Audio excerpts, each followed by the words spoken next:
દેશમાં ફરી એકવાર મોદી સરકાર જીતની હેટ્રિક સાથે લોકસભાની ચૂંટણીમાં એનડીએને 292 બેઠકો. મોદી સરકારની આજે કેબિનેટ બેઠક.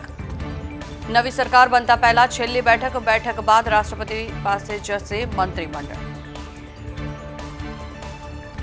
દિલ્હી ભાજપ મુખ્ય કાર્યાલયમાં પીએમ મોદીનું ભવ્ય સ્વાગત કરવામાં આવ્યું. પીએમ મોદી ભાજપ કાર્યકર્તાઓને સંબોધતા કહ્યું, જનતાએ ત્રીજી વખત એનડીએ પર વિશ્વાસ મૂક્યો, એ બદલ 140 કરોડ જનતાનો આભાર.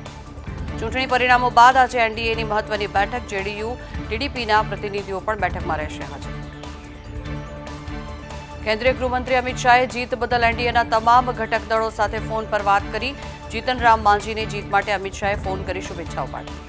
ચૂંટણી પૂર્ણ થતાં જ સરકાર બનાવવા તડજોડ શરૂ. આજે સાંજે મલ્લિકાર્જુન ખડગેના નિવાસસ્થાને ઇન્ડિયા ગઠબંધનની મળશે બેઠક.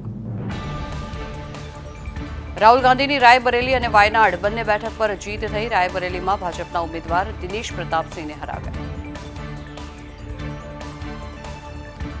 પત્રકાર પરિષદમાં રાહુલ ગાંધીએ કહ્યું, અમે ઇન્ડિયા ગઠબંધનનો હિસ્સો છીએ, વિપક્ષમાં રહીશું કે સરકાર બનાવીશું હવે નક્કી થશે.